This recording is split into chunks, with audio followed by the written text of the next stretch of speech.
Me llamo Pedro Garza. Nací en Allende, un municipio polvoriento del norte de Coahuila, donde las calles se tiñen de rojo con el sol de la tarde, y el viento siempre huele a tierra caliente y nostalgia. Mi familia tenía un pequeño rancho en la salida hacia Villa Unión, donde crecí entre maizales secos, perros flacos y la voz de mi abuelo que decía que el miedo de verdad no tiene fantasmas, sino nombre, cara y camioneta con vidrios polarizados. Antes del 2011, Allende era apenas una mancha más en el mapa, uno de esos pueblos que solo aparecen en las noticias cuando hay elecciones o cuando una sequía mata el ganado. Pero esa semana, todo cambió. Y yo lo vi todo desde adentro, porque trabajaba como mecánico en el taller del primo del alcalde. No lo digo con orgullo, pero esa cercanía fue la razón por la que no me mataron. A veces me pesa saberlo. Todo empezó un martes por la tarde. Recuerdo el calor, seco y pegajoso, como si la tierra estuviera esperando explotar. El taller estaba vacío, salvo por don Melquiades, el dueño, que dormía en la hamaca con un periódico en la cara. Yo limpiaba unas bujías cuando escuché los motores. No uno, ni dos. Eran como 20 camionetas entrando por la carretera, todas sin placas, todas negras, todas iguales. Eran Zetas. Lo supe porque una semana antes, un cliente nervioso me había dicho que algo fuerte se venía, que el cártel grande había perdido confianza en alguien de por aquí, que los iban a hacer pagar. En ese momento, pensé que era puro cuento. Pero cuando vi a esa caravana avanzar sin prisa por la avenida principal, supe que algo estaba a punto de romperse. Los que llegaron no eran soldados, pero se movían como si lo fueran. Bajaron de las camionetas armados hasta los dientes, con radios, chalecos y fusiles. No gritaron, no dispararon. Solo caminaron hacia ciertas casas con listas en las manos. Sabían exactamente a quién buscaban. Y entonces, el infierno comenzó. Esa noche, el primer hombre desapareció. Lo sacaron de su casa a jalones frente a su esposa y sus 2 hijos. Era vecino mío, se llamaba Samuel Herrera. Tenía una refaccionaria y una troca vieja que apenas arrancaba. No era narco, al menos no de los grandes. Tal vez había hecho algún encargo, pasado información, yo qué sé. Pero cuando lo sacaron, no gritó. Solo miró hacia el suelo, como resignado. Al día siguiente, su casa estaba en llamas. Y luego vino la segunda familia. Y la tercera. En menos de 48 horas, las calles se llenaron de humo, de ruido de motores, de gritos que se apagaban en la madrugada. Las casas ardían mientras los policías municipales observaban desde las patrullas sin mover un dedo. La presidencia municipal cerró sus puertas. El ejército no apareció. Era como si Allende hubiera dejado de existir para el resto del país. A mí me tocó el 4.º día. Llegaron al taller buscando al hijo del primo del alcalde. Yo no sabía ni que ese muchacho estaba metido en cosas turbias. Siempre lo vi llegar en su cochecito, saludar y meterse a hacer llamadas encerrado. Pero al parecer, había traicionado a alguien.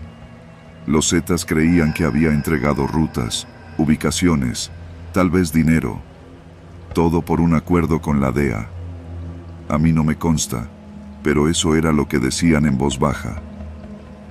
¿Dónde está?, me preguntó uno, mientras me apuntaba con una pistola que parecía recién salida del horno del diablo. No sé, contesté. Y era cierto. El hombre me miró por un segundo que duró toda mi vida. Luego se rió, bajó el arma y dijo: «No te preocupes, tú sí sabes trabajar. Nada más no te metas». Y no me metí. Esa noche, dormí en el taller, con la puerta cerrada por dentro, y una llave inglesa bajo la almohada. Afuera, Allende ardía, no por un incendio, sino porque cada casa que ellos marcaban era demolida, saqueada, rociada con gasolina y encendida como si fuera una ofrenda. Vi cómo sacaban cuerpos envueltos en cobijas, algunos todavía moviéndose, otros ya rígidos, y los arrojaban dentro de tambos de acero que traían en la parte trasera de las camionetas. Luego vertían gasolina y les prendían fuego. El olor era algo que no quiero volver a recordar, pero lo tengo clavado en el paladar. Era dulce, espeso, como carne con plástico quemado. Al tercer día, los cadáveres dejaron de contarse. Ya no había lloridos ni protestas, solo un silencio absoluto, como si el pueblo entero hubiera entendido que gritar ya no servía. Nos convertimos en sombras detrás de cortinas, esperando que la siguiente casa no fuera la nuestra. Todos sabíamos de alguien que había desaparecido. Todos conocíamos a alguien que había ayudado a los Zetas antes. En pueblos pequeños, los secretos no duran, y el que los guarda no vive mucho. Cuando por fin se fueron, lo hicieron como llegaron, en caravana, sin prisa, sin miedo. Dejaron atrás más de 30 casas destruidas, más de 60 personas desaparecidas, según los cálculos de los que nos quedamos, y un pueblo que ya no se reconocía en sus calles. Lo peor fue que nadie vino, nadie investigó, nadie escribió sobre nosotros. Durante años, el gobierno fingió que no había pasado nada. Los políticos siguieron tomándose fotos con sonrisas de plástico, mientras los padres enterraban pedazos de huesos en el monte, con la esperanza de que fueran sus hijos. Yo me quedé, no porque fuera valiente, sino porque no tenía a dónde ir. Reparé el taller, lo abrí de nuevo, y empecé a recibir clientes otra vez. Pero algo se rompió en mí. Cada que escucho una camioneta negra en la distancia, dejo caer lo que tengo en las manos y me encierro.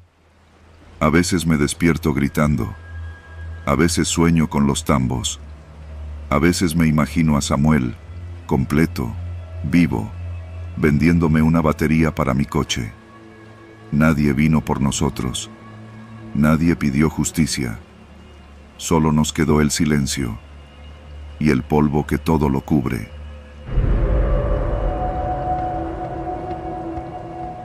Me llamo Verónica y no he vuelto a vivir en Monterrey desde aquel año. El 2006, para muchos, fue solo otro ciclo, otra vuelta más del reloj. Para mí, fue el año en que entendí que el verdadero miedo no vive en lo oscuro o en lo sobrenatural. Vive en lo que conocemos, en lo que creemos que amamos. Conocí a Diego en preparatoria, en el colegio Regiomontano Country. Era de esos tipos que siempre parecen saber exactamente qué decir y cuándo decirlo. Inteligente, callado, con esa mirada de niño triste que muchas confundimos con profundidad. Al principio no me interesaba. Tenía novia, una chava de clase alta llamada Erika Peña, y, según se decía, estaban muy enamorados. Pero los rumores también decían que Erika era controladora, celosa, que no lo dejaba ni respirar.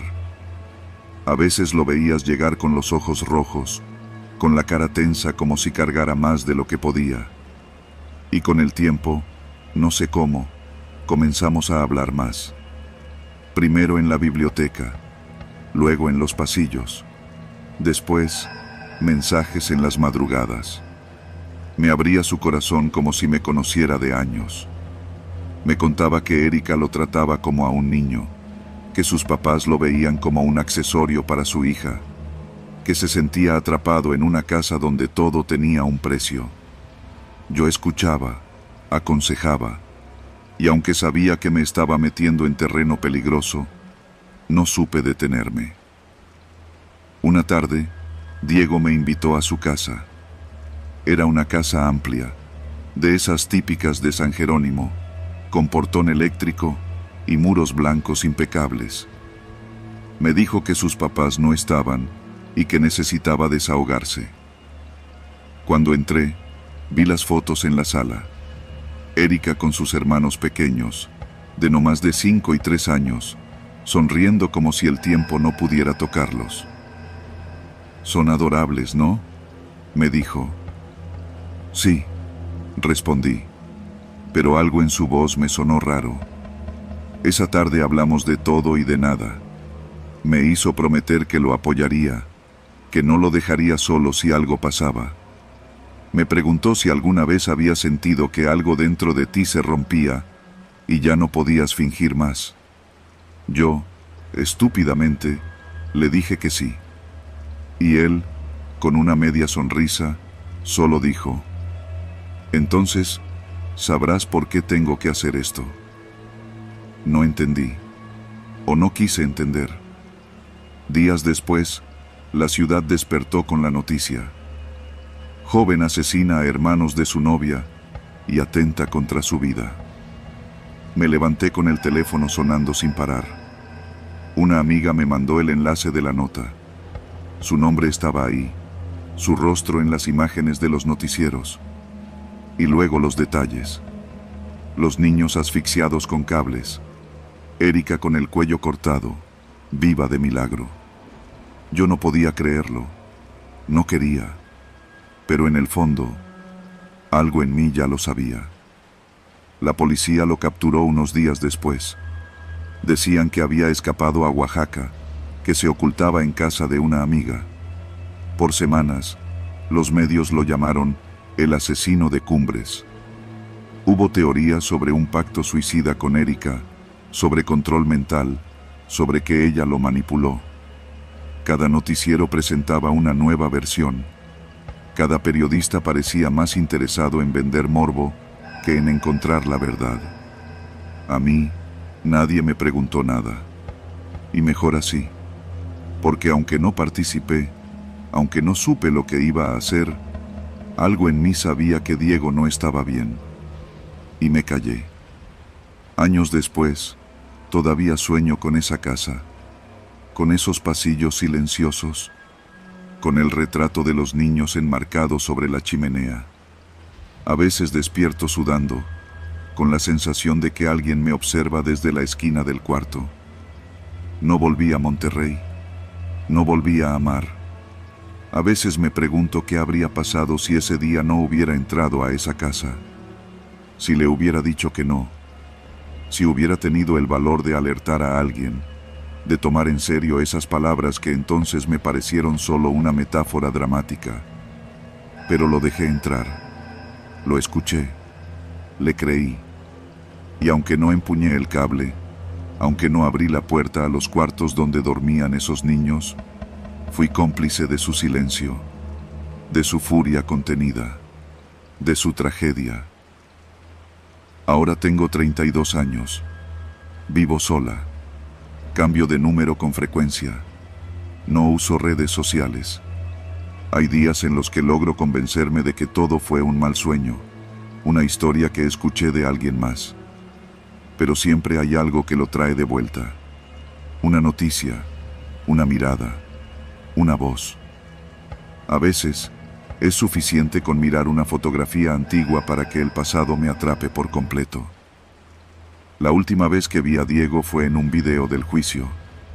Estaba delgado, pálido, con la misma mirada perdida. Hablaba despacio, como si cada palabra le costara trabajo. Dijo que lo hizo por amor, que quería liberar a Erika de una familia que la asfixiaba, que no sabía cómo parar, pero sí sabía. Siempre lo supo, y yo también.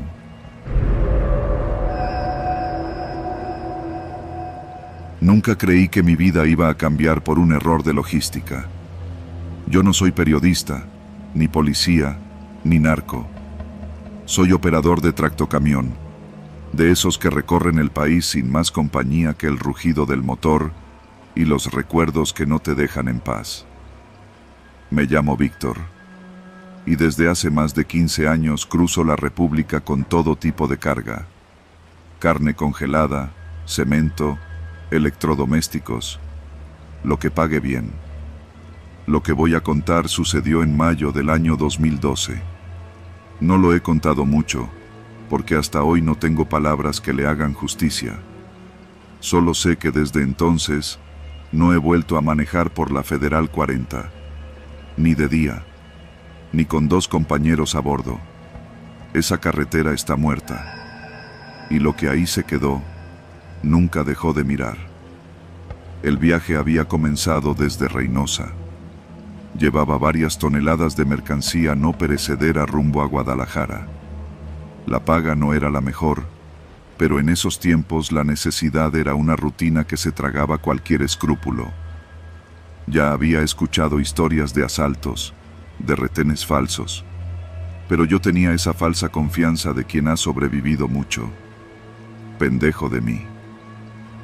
Esa noche me tocó dormir cerca de San Fernando. Había parado en una estación de Pemex para cenar algo rápido y descansar. Ahí conocí a otro trailero, el Güero Robles, que también iba rumbo al centro del país. Era de esos tipos que lo saben todo, o eso dicen. Nos quedamos platicando un rato mientras el café se enfriaba.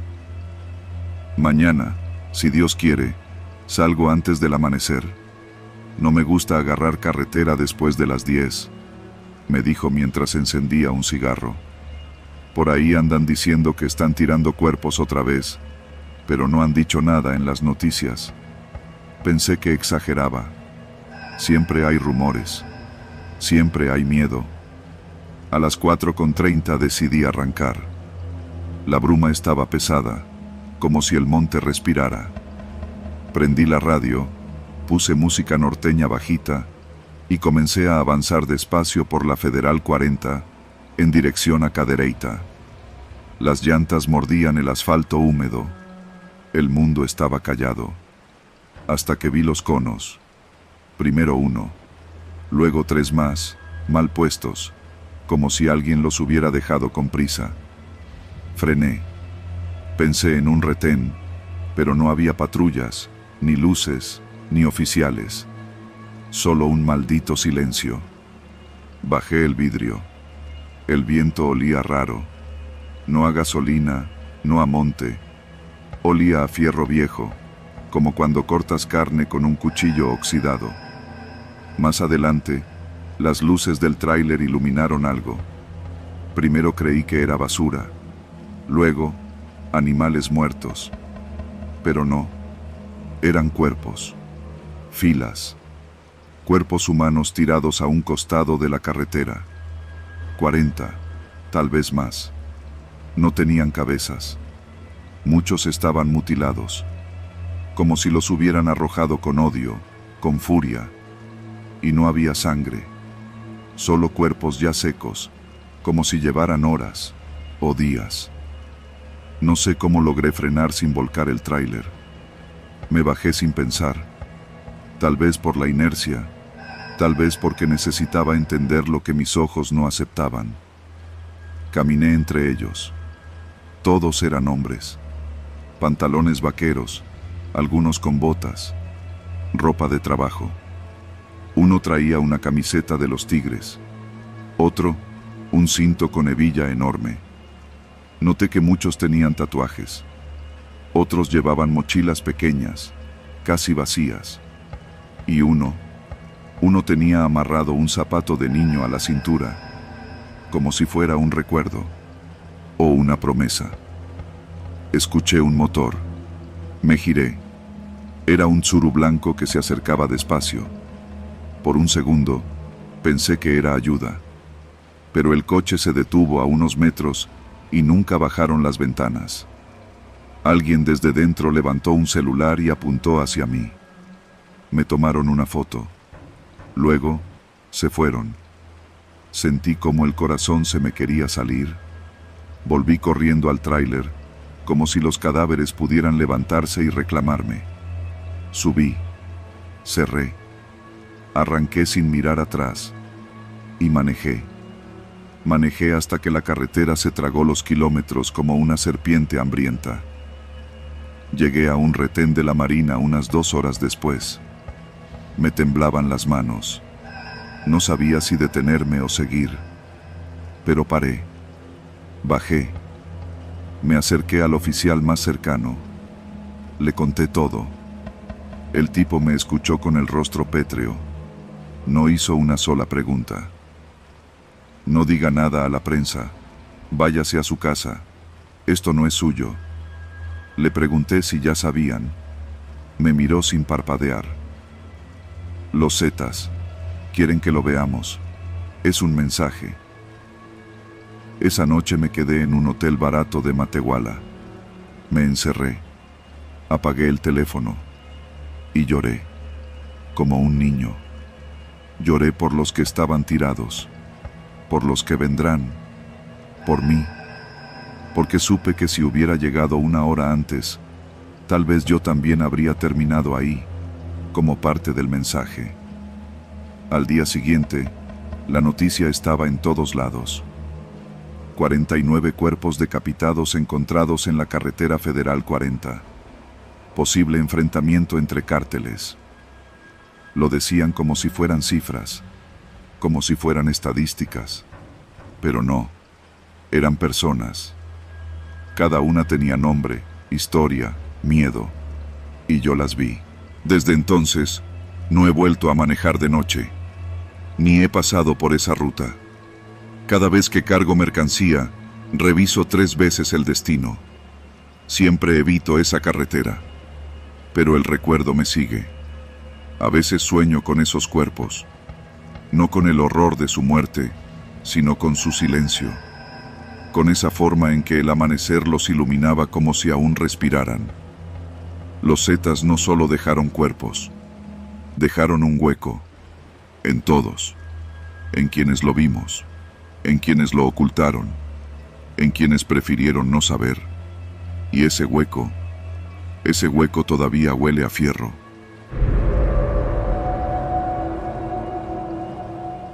Me llamo Samuel Levarón, y lo que estoy por contar no es algo que haya leído o escuchado. Lo viví. Lo tengo grabado en los huesos, en los sueños que me despiertan por las madrugadas, y en los silencios de mi madre, que ya no dice su nombre desde aquel día. Todo comenzó un 5 de noviembre, cuando mi tía Ronita decidió viajar con sus hijos hacia La Mora, el rancho que teníamos en los límites de Sonora con Chihuahua. Nosotros, los Levarón, somos una comunidad mormona que ha resistido en esa sierra desde hace generaciones. Aislados, tranquilos, o eso creíamos. Ese día, 3 camionetas partieron de la comunidad. Mi tía iba con sus 4 hijos en una Tahoe blanca. En otra camioneta iban mi prima Dauna y 2 de sus hijos. En la tercera iban mi prima Cristina y su bebé de apenas 7 meses. Todos eran familia. Todos iban con la certeza de que el camino era duro, sí, pero que siempre lo habíamos recorrido. Que nadie tocaba a los Levarón. Yo no iba con ellos. Me había quedado en casa ayudando a mi padre con la construcción de una nueva cisterna. Nunca había sentido tanto arrepentimiento. Eran como las 9 de la mañana cuando mi prima Ruth, de apenas 12 años, llegó corriendo, descalza, con los pies llenos de tierra y piedras. Lloraba como si le faltara el aire. «¡Los están matando!», gritó, casi sin voz. «¡Los están matando allá arriba!». Mi padre dejó caer el mazo de golpe y salió corriendo, sin hacer preguntas. Yo lo seguí, y varios hombres más tomaron sus rifles. Porque allá, en la sierra, no tener un arma es como salir descalzo entre víboras. Subimos en 2 camionetas viejas por la brecha de terracería que lleva al cañón. El polvo era tan espeso que parecía niebla seca. Ruth venía con nosotros, temblando, señalando el camino entre sollozos. Cada curva era un golpe al corazón, como si al otro lado del camino nos esperara la confirmación de una pesadilla. Y así fue. La primera que vimos fue la camioneta de Ronita. Estaba completamente calcinada. El metal derretido, los neumáticos reventados. El fuego ya se había apagado, pero el olor a carne quemada se mezclaba con el del plástico y la gasolina. No tuve que mirar adentro para saberlo, pero lo hice, porque uno no cree hasta que lo ve. Ahí estaban, Ronita y sus 4 hijos. No los podías reconocer, pero sabíamos que eran ellos. El asiento trasero parecía haber colapsado por el calor, y los cuerpos, diminutos, eran solo formas ennegrecidas, retorcidas como ramas secas. Mi padre cayó de rodillas. No lloró. Solo se quedó ahí, con la boca abierta, como si no pudiera entenderlo. Yo quise vomitar, pero no tenía nada en el estómago. Seguimos más arriba, y a unos 5 kilómetros, encontramos la segunda camioneta. La puerta del conductor estaba abierta, y a un lado, en el suelo, yacía el cuerpo de Dauna. La habían baleado en la cara. Uno de sus hijos, Trevor, de apenas 11 años, estaba junto a ella.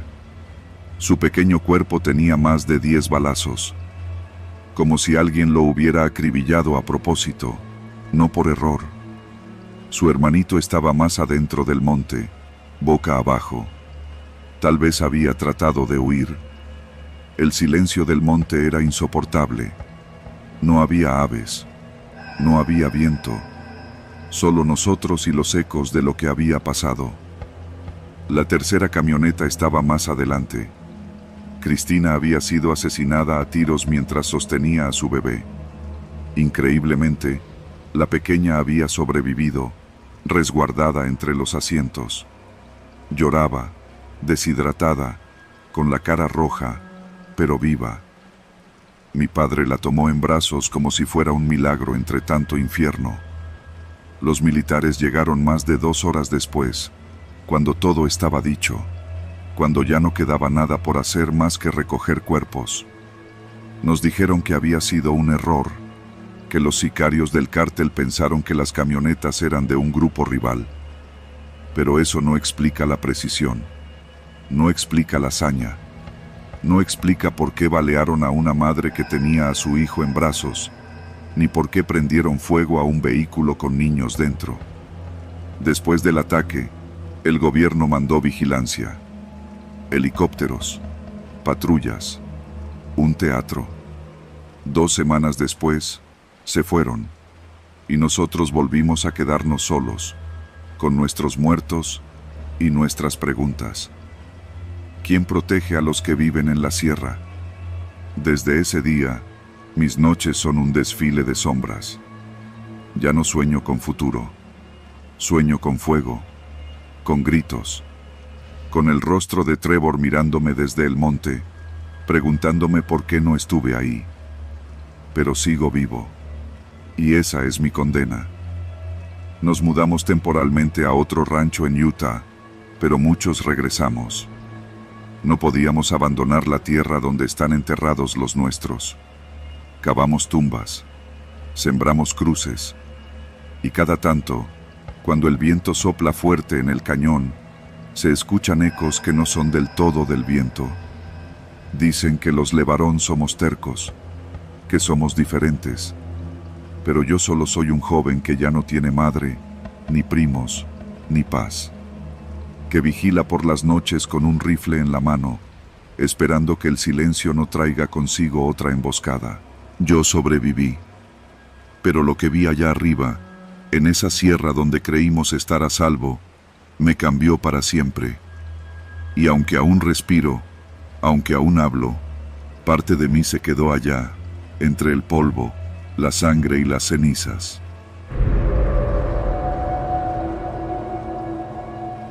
Nadie en San Juan de los Lagos lo decía en voz alta, pero todos sabíamos que algo no estaba bien en ese rancho. El rancho La Esperanza, así lo llamaban, irónicamente, quedaba a unos 20 minutos de mi parcela, cruzando por el arroyo seco y pasando el Cerro de las Vacas. Antes, era un lugar bonito. Ahí sembraban maíz y criaban ganado. Pero hace unos 5 años, lo compró un fulano que nadie conocía, un tal El Gavilán.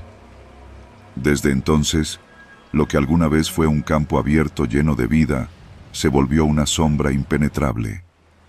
Primero cercaron todo con malla ciclónica de casi 3 metros, después levantaron una torre de vigilancia con reflectores. Nunca veías a nadie, pero de noche, los perros ladraban como si el mismísimo diablo caminara por ahí. A veces se oían gritos, como de pleitos o entrenamientos. Pero aquí uno aprende que la curiosidad mata más que a los gatos. Mi hijo Oscar desapareció en octubre. Salió a buscar trabajo en Tepatitlán y nunca volvió. Tenía 23 años. Pasamos semanas en hospitales, delegaciones, morgues. Nada. Lo único que logramos fue toparnos con otras familias igual que nosotros. Madres con carpetas llenas de papeles que nadie leía. Padres con la mirada hueca, como si el alma se les hubiera escurrido. Fue en uno de esos grupos donde conocí a Toño. Toño tenía un primo que fue halcón en el rancho de El Gavilán. Decía que ahí no se sembraba nada, que las vacas eran puro cuento, que lo que tenían era un campo de entrenamiento. Ahí enseñaban a los nuevos a torturar, a aguantar sin dormir, a disparar a distancia y a desaparecer cuerpos. Lo dijo así, como si fuera cualquier cosa. El primo no aguantó, se largó, y desde entonces no ha sido el mismo. Pasaron 2 meses hasta que, una noche, alguien tocó a la puerta de mi casa. Eran las 3 de la madrugada. Salí con la escopeta en la mano, y ahí estaba Toño. Me pidió que me subiera a su camioneta sin decir nada. Es hoy, don Jaime. Si no es hoy, nunca. Íbamos con otros 2. Una señora llamada Marta, de Lagos de Moreno, y un señor mayor de Atotonilco que ya ni hablaba. Llevaban palas, lámparas, mochilas. Yo solo llevaba mi rabia. Nos metimos por un camino de terracería, apagamos las luces al acercarnos al rancho. Nos bajamos y caminamos en silencio, guiados por el primo de Toño, que venía con la cara tapada. Dijo que una parte de la cerca, detrás del gallinero abandonado, no tenía sensores. Por aquí los metían y por aquí los sacaban, cuando ya no quedaba nada que meter. El aire olía a tierra podrida, a grasa quemada, a cenizas. En una esquina del rancho, escondida entre pinos y piedras, había una pequeña construcción de concreto. Tenía una chimenea gruesa, de metal oxidado. No salía humo, pero las paredes aún estaban calientes. Adentro había costales de cal, bolsas negras apiladas, un tambor metálico cubierto de ceniza. Marta empezó a llorar. Se agachó, metió la mano en una de las bolsas y sacó algo que parecía un hueso. No era un animal. Ninguno dijimos nada. Solo comenzamos a escarbar. A lo largo de 4 horas encontramos pedazos, dientes, casquillos, ropa parcialmente calcinada. Cada hallazgo nos quebraba un poco más. En un rincón, Toño sacó un cinturón con una hebilla azul. Era de Oscar. Lo reconocí de inmediato porque yo mismo se lo regalé el día que cumplió 18. Vomité. Lloré como no lo hacía desde niño. Y luego me quedé en silencio. Denunciamos. Grabamos videos. Tuvimos la torpeza de confiar en las autoridades. Pero no pasó nada. Las primeras semanas salieron notas en portales locales. Posible crematorio clandestino en Rancho de los Altos de Jalisco. Vinieron peritos, soldados, hasta drones mandaron. Pero a los pocos días, el rancho fue sellado y todo quedó en investigación en curso. A las 2 semanas, alguien quemó la construcción. La redujeron a escombros. Y después, silencio. Marta desapareció. La señora que vino con nosotros. El primo de Toño se fue a los Estados Unidos ¿Y Toño? A Toño lo mataron en un supuesto asalto en Tepatitlán. Yo me mudé a Guadalajara. Dejé todo. La parcela, la casa, los árboles que sembré con mis hijos. No podía seguir ahí, respirando el mismo aire que los asesinos. Ahora solo escribo, para no olvidar, para que alguien lea esto y entienda que el horror no vive en las películas ni en los cuentos de brujas. Vive aquí, en nuestras calles, en nuestras tierras, en ese rancho que aún aparece en Google Maps como Rancho La Esperanza, aunque ya no quede nada. A veces sueño con mi hijo. Está en el campo, con su cinturón azul, regando los árboles. Me saluda, me sonríe, y luego se va, caminando entre la bruma. Y yo me despierto con las manos llenas de tierra, con el olor a cal pegado en la garganta.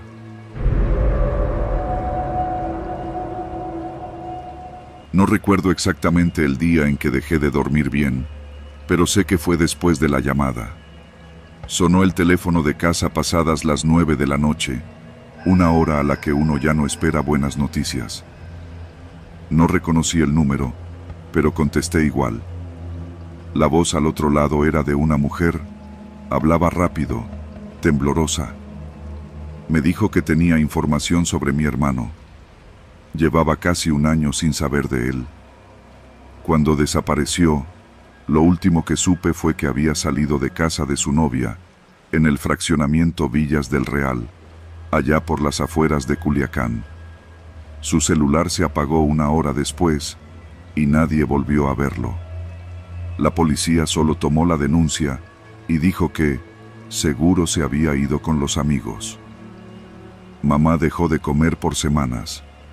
Yo perdí el trabajo, no por falta de ganas, sino porque mi cuerpo se negaba a funcionar como antes. La mujer de la llamada no quiso dar su nombre, solo dijo: fíjese en el canal de riego que pasa por La Platanera, al sur de la ciudad. Ahí hay fosas. Busquen con otros familiares. No vayan solos. La línea se cortó. Esa noche no dormí. Nos organizamos como pudimos. No era la primera vez que escuchábamos rumores de fosas. Ya habíamos ido a otros terrenos. Ya habíamos cavado en la tierra caliente de Sinaloa con nuestras propias manos, usando palas prestadas o picos oxidados, guiados por la desesperación. Ese sábado, al amanecer, nos juntamos 8 mujeres y 3 hombres, todos padres, hermanos o esposas de desaparecidos. Llevábamos termos con café, palas, algunas mascarillas y guantes quirúrgicos. También teníamos una lona que decía Sabuesos Guerreras. Era más que un nombre, era lo único que nos hacía sentir que no estábamos solos. Cuando llegamos al lugar, el ambiente era espeso. El canal corría lento, sucio, con costras de basura flotando en la superficie. Los sembradíos alrededor estaban abandonados, y más allá se veían algunas casas sin pintar, de esas hechas a medias, con láminas como techos y perros flacos en los patios. Un par de motociclistas nos miraron pasar, pero no dijeron nada. Comenzamos a caminar entre la maleza. Uno de los hombres que iba con nosotros, Raúl, llevaba una varilla de acero. Con ella picaba la tierra cada 2 o 3 pasos. Si la varilla entraba con facilidad y salía con olor extraño, sabíamos que ahí había algo. A la media hora, encontró un punto blando. No dijimos nada, solo comenzamos a cavar. La tierra estaba seca arriba, pero húmeda más abajo. A los 40 centímetros, encontramos la primera bolsa, negra, gruesa, amarrada con cable de plástico. La reconocimos de inmediato. No hacía falta abrirla para saber qué había adentro. Mamá se arrodilló junto a la fosa. Yo le pedí que no mirara. Nadie lloró, no en ese momento. Era como si nuestros cuerpos se hubieran vaciado. Llamamos a las autoridades. Tardaron más de 3 horas en llegar. Cuando llegaron, lo hicieron con cara de fastidio. Un joven ministerial que no tendría más de 25 años sacó su libreta y comenzó a hacer preguntas como si fuéramos nosotros los criminales. Otra agente tomó fotos con su celular. El forense llegó tarde, en una camioneta vieja sin logos. Casi nos exigieron que no tocáramos nada más. Pero no nos íbamos a ir. Seguimos buscando. Ese día encontramos 6 fosas, 11 cuerpos, todos en bolsas, todos con signos de violencia. Algunos sin zapatos, otros con pantalones rotos o chamarras sucias. Uno de los cuerpos tenía una camiseta de los Dorados de Sinaloa. Otra, trenzas aún con listones. Ninguno era mi hermano. Volvimos al día siguiente y al otro. No había presencia policial constante. De vez en cuando llegaba una patrulla, se estacionaba unos minutos y luego se iba. Nosotras seguíamos cavando. En las noches dormíamos mal. Soñábamos con la tierra, con el olor dulzón de la descomposición, con los dedos que asomaban entre la tierra húmeda. La prensa llegó una semana después. Grabaron a las madres llorando frente a las bolsas. Luego se fueron. Dijeron que el gobierno iba a abrir una investigación. Pasaron 3 semanas y nadie regresó. Yo seguía yendo. No podía quedarme en casa. Mamá me miraba con ojos apagados, como si su alma estuviera congelada. Ya no cocinaba. Apenas hablaba. La casa se sentía vacía, a pesar de que estábamos los dos. Un día, al volver del terreno, vi una camioneta negra estacionada frente a nuestra casa. Había 2 hombres adentro, uno con gorra, el otro con lentes oscuros. No hicieron nada, solo me miraron. Estuvieron ahí 15 minutos y se fueron. No les tomé foto. Me temblaban las manos. Esa noche no salí. A la 4ª semana, Raúl dejó de ir. Le habían dejado una cartulina con su nombre afuera de su casa. A los pocos días, una de las señoras recibió una llamada. Sigan cavando y van a terminar igual que los que buscan. Nadie volvió a hablar de eso, pero seguimos yendo. Una mañana de octubre, mientras removíamos tierra cerca de un árbol seco, algo llamó mi atención. Un cordón rojo, delgado, sobresalía apenas del suelo. Tiré de él con cuidado. Estaba atado a un zapato deportivo, uno negro con detalles grises. Conocía ese zapato. Era de mi hermano. No dije nada. Solo me arrodillé y seguí cavando. La tierra se hizo más blanda. Y ahí estaba. Su cuerpo, o lo que quedaba de él. Reconocí su cinturón, la hebilla de los Bukis que tanto le gustaba. Su chamarra de mezclilla. No quise mirar más. No podía. Mamá no dijo una palabra cuando se lo dije. Solo se sentó en el suelo y se quedó viendo la pared durante horas. A los 2 días, nos entregaron el cuerpo. No hicieron pruebas de ADN. No fue necesario. Nadie del gobierno nos dio el pésame. Nadie nos acompañó en el sepelio. Un mes después, volvió a sonar el teléfono. Era otra voz de mujer. Me dijo, en el tamarindo hay otro punto. Ya revisaron la platanera, ahora toca allá. No pregunté quién era. Solo colgué y comencé a empacar mi pala.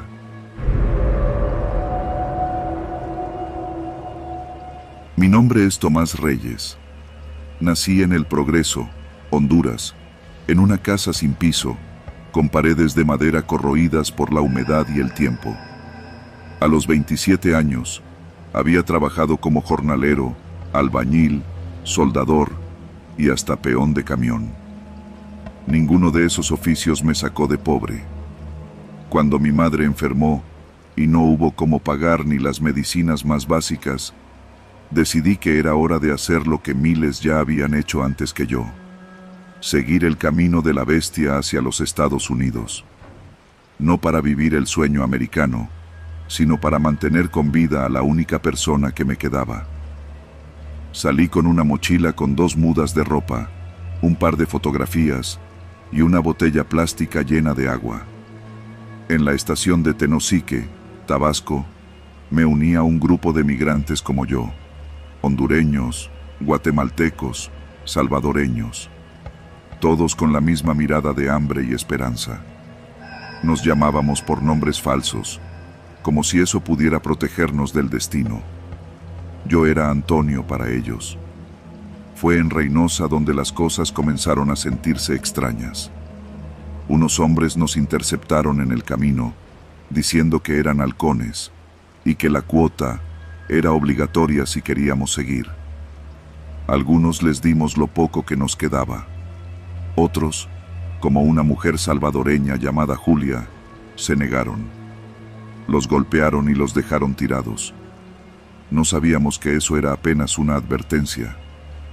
Llegamos a San Fernando en un camión de redilas que parecía más un ataúd con ruedas. Éramos poco más de 80, algunos apenas adolescentes. Recuerdo el calor sofocante, la tierra seca, el zumbido de los insectos. También recuerdo el silencio tenso del chofer cuando nos acercábamos al pueblo. Una camioneta negra, sin placas, nos bloqueó el paso. 4 hombres armados bajaron. Uno de ellos tenía la cara descubierta. No le importaba que viéramos sus rasgos. Eso me dio más miedo que los rifles que cargaban.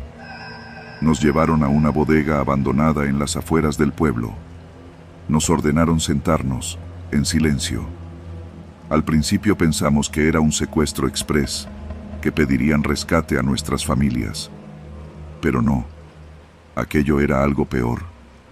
Uno de los hombres, que luego sabríamos era parte de los Zetas, nos explicó sin rodeos: aquí hay 2 caminos. El primero es trabajar para nosotros. El segundo es quedarse aquí para siempre. Nadie se atrevió a preguntar qué significaba trabajar para ellos, pero sabíamos que no era en la construcción ni en el campo. Algunos aceptaron de inmediato. Tenían miedo, hijos que alimentar, deudas que pagar. Otros, como yo, como Julia, como Rubén el Chapín, que me contaba historias para que no me durmiera en el tren, dijimos que no. Nos separaron. Los que dijeron sí fueron llevados en una camioneta. Nunca los volvimos a ver. A los otros nos dejaron en la bodega por horas, sin comida, sin agua, solo esperando. Una noche, uno de los nuestros trató de escapar. Era un joven llamado Noel, flaco, siempre con la gorra puesta. Corrió hacia el monte, gritando que prefería morir libre. Un disparo retumbó, luego otro. El eco de los balazos se quedó flotando en el aire como una maldición. Al día siguiente, nos sacaron al patio, uno por uno. Nos hicieron arrodillarnos. Uno de ellos tenía una libreta. Leía los nombres en voz alta. Nombres falsos, los que nos pusimos. Cuando llegó mi turno, me miró con frialdad y dijo: Antonio. Asentí. No tenía sentido mentir más. Nos vendaron los ojos. No sabíamos cuántos éramos los que quedábamos. Podía escuchar las respiraciones temblorosas a mi lado, el sonido de pasos en la grava, el clic metálico de un arma cargándose. Y entonces empezó. 1, 2, 3 disparos. Gritos. Más disparos. Un cuerpo cayó a mi izquierda. El mío temblaba sin control, pero me obligué a quedarme quieto. Otro cayó sobre mis piernas. El hedor de la sangre caliente me revolvió el estómago. Me hice el muerto. Pasaron minutos, o tal vez horas. No lo sé. En algún momento, el silencio fue absoluto. Ni un zumbido, ni un suspiro. Entonces, escuché una voz susurrar: «Ya vámonos. Estos ya valieron madre». Y después, el ruido de los motores alejándose. No abrí los ojos. No me moví. El sol empezó a calentarme el rostro y supe que era de mañana. Esperé un poco más. Luego me quité la venda y vi el infierno. 72 cuerpos. Hombres. Mujeres.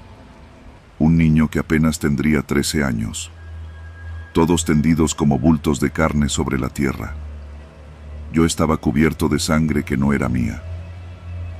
Caminé sin rumbo por horas hasta encontrar un retén de marinos. Me detuvieron con las armas listas. Les grité mi nombre, mi país. Les supliqué que no dispararan. Me dejaron caer al suelo mientras uno de ellos gritaba por radio: «¡Sobreviviente! ¡Tenemos un sobreviviente!». Pasé semanas en un hospital militar. Me interrogaron oficiales, periodistas, incluso un tipo que decía trabajar para la embajada gringa. Conté todo lo que pude, pero nadie quería escuchar sobre los policías que vieron que nos subían al camión y no hicieron nada. Sobre los vecinos que oyeron los disparos y no dijeron una palabra. Sobre la camioneta negra que pasó sin ser detenida en cada retén. Nunca dijeron quién me salvó. Nunca me explicaron por qué yo viví y los otros no. Solo me dieron papeles para quedarme en México como refugiado. Han pasado 5 años. Trabajo en una bodega en Puebla. Cada vez que veo una camioneta negra, el corazón me salta en el pecho. Cada vez que escucho un helicóptero militar, me tiembla el cuerpo. A veces, en la madrugada, me despierto con el rostro de Rubén frente a mí. Sus ojos abiertos, vacíos, como si todavía me preguntara por qué yo y no él. Nunca tuve la respuesta, pero aquí estoy, vivo, y con eso tengo que cargar el resto de mi vida.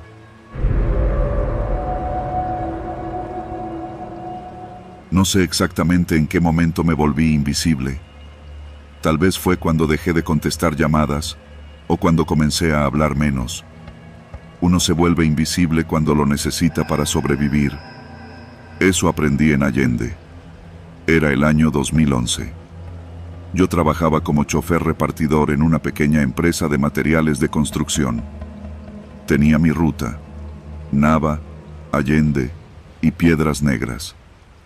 Todos los días, a las 7 en punto, salía en la camioneta con pedidos de cemento, varilla, grava, lo normal.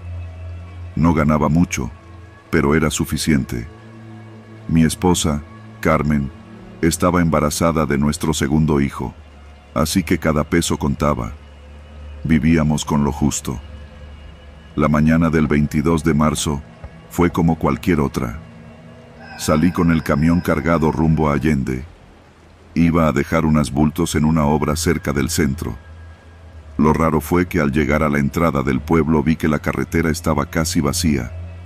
Era miércoles, día de tianguis, y normalmente esa calle ya estaría llena de gente, puestos y ruido. Ese día, el silencio era tan espeso que me hizo sudar frío a pesar de que aún era temprano. Pero no le di mucha importancia. Pensé que quizá algo había pasado en el municipio y la gente se había quedado en casa. Ya había habido balaceras semanas antes. No era raro. Cuando llegué a la obra, nadie salió a recibirme. Toqué el claxon, esperé un par de minutos. Nada. Caminé hasta la entrada. La puerta estaba entreabierta. Me asomé. Todo estaba tirado. Costales rotos, herramientas por el suelo, una radio encendida sin volumen. Sentí algo raro en el pecho, como una advertencia que no entendí en ese momento. Me subí al camión y decidí regresar a Nava. A mitad del camino, una camioneta negra se me emparejó. Vidrios polarizados, sin placas. Me hicieron señas para que orillara. Obedecí sin dudar. No te arriesgas con ese tipo de vehículos allá. Del lado del copiloto bajó un tipo con chaleco táctico, barba cerrada y lentes oscuros. Golpeó la ventana. ¿Para dónde vas?, me preguntó sin rodeos. Ya terminé mi entrega. Voy pa' Nava, le dije. ¿Seguro? ¿No eres de los que andan informando cosas?, preguntó mientras me apuntaba con los dedos, como si me midiera. Negué con la cabeza, sin hablar. El tipo me miró unos segundos. Luego golpeó el costado del camión con su mano enguantada. Circula. No te metas en lo que no entiendes. Y eso hice. Seguí manejando, sintiendo que el corazón me palpitaba en la garganta. Al llegar a Nava, le conté a mi jefe que no pude hacer la entrega. Él solo me miró con los labios apretados y asintió. Sabía que no era culpa mía. Me fui directo a casa. Carmen me esperaba con el desayuno, pero no pude comer. Encendí la televisión. Nada. Revisé las noticias en el celular. Silencio.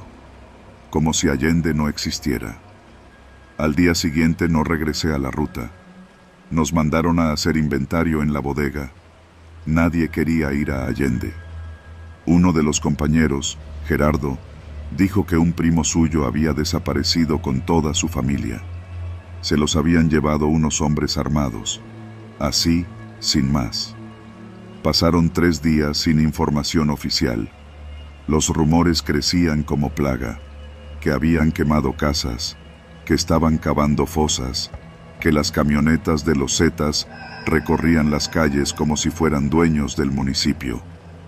Una noche salí a fumar al patio. Era casi medianoche. Escuché el llanto de un niño. No provenía de mi casa. Me asomé por la barda.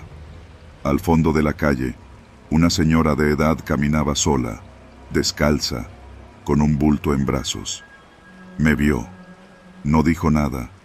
Solo siguió de largo. Nunca volví a verla. Los días se volvieron semanas. En abril, la noticia explotó. Desapariciones forzadas en Allende. Más de 40 personas. Casas quemadas. Restos humanos en tambos. Huesos en los terrenos cercanos. La Marina y el Ejército llegaron tarde. Muy tarde. A mí me citaron para declarar. Me pidieron que contara si había visto algo raro. Les hablé de la obra abandonada, de la camioneta negra. Me dijeron que no dijera nada más, que era peligroso. Me fui temblando.